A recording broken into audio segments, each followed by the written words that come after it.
400 গজের মধ্যে নাকি ক্যামেরা নিয়ে যাওয়া যাবে না। আরে ভাই, এটা কি গুপ্তধন নাকি? ইলেকশন ইঞ্জিনিয়ারিং করে কেউ যদি ক্ষমতা আসতে চায়, বাংলাদেশে ফেসিবাদের যে পরিণতি হয়েছিল তার চাইতে খারাপ পরিণতি আপনাদের হবে। কেউ যদি এই কেন্দ্র দখল করার চেষ্টা করে, কেউ যদি এই ভোট কেন্দ্র দখলের চেষ্টা করে, কেউ যদি কারচুপি করার চেষ্টা করে, বাংলাদেশ আবার জোড়ায় নেমে আসবে। মধ্যে বাংলাদেশের 4 কোটি তরুণ ইনসাফের পক্ষে অবস্থান নিয়েছে। আগামী 12 ফেব্রুয়ারি যে নির্বাচন হবে, সেই নির্বাচনে ঐক্যবদ্ধ বাংলাদেশের পক্ষে, রিকশার পক্ষে গণজোয়ার হবে ইনশাআল্লাহ। আমরা একই সাথে বলতে চাই, আজকে এই গণজোয়ারে ভীত হয়ে একটা পক্ষ পিছন দিক দিয়ে ক্ষমতা আসার চেষ্টা করছে।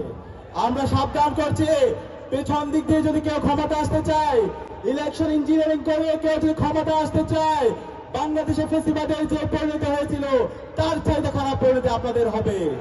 নির্বাচন কমিশন, আমরা আপনাদেরকে সতর্ক করছি, গতকালকে যে প্রজ্ঞাপন দিয়েছেন সেটা বাতিল করেন। 400 গজের মধ্যে নাকি ক্যামেরা নিয়ে যাওয়া যাবে না। আরে ভাই, এটা কি গুপ্তধন নাকি? দ্রুত সময়ের মধ্যে এই অগণতান্ত্রিক এবং স্বৈরতান্ত্রিক সিদ্ধান্ত বাতিল করতে হবে। আমরা সবাই নির্বাচন নিয়ে আমরা সেন্টারে যাব, ছবি তুলবো, ঈদের মতো আনন্দ করবো। আমরা কি পারবো? আমরা যারা 4 কোটি তরুণরা আছি, প্রত্যেক তরুণকে ওয়াচডগের ভূমিকা পালন করতে হবে।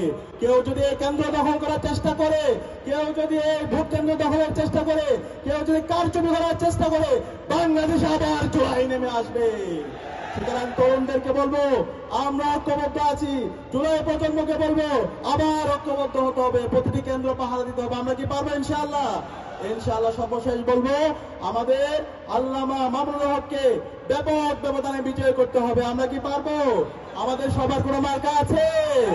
জুলাই প্রজন্মের কোনো মার্কা আছে? আল্লামা মামুনুল হকের কোনো মার্কা আছে?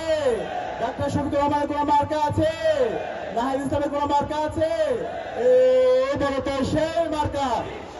একসাথে 12 তারিখ সারা বেলা জিততে, আবার সবার সেরা সিল মারো ভাই, সিল মারো। 12 তারিখ সারা দিন।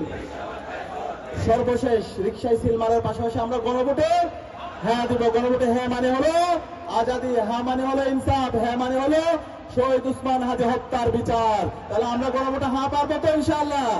দ্বিতীয় ভোট, দ্বিতীয় সিল পড়বে ইনসাফের পক্ষে, রিকশার পক্ষে, শাপলা গলির পক্ষে, গণজোয়ার এবং আমাদের দাঁড়িপাল্লার পক্ষে, ইগলের পক্ষে। আমরা পারবো তো ইনশাআল্লাহ? ইনশাআল্লাহ। ইনকিলাব জিন্দাবাদ।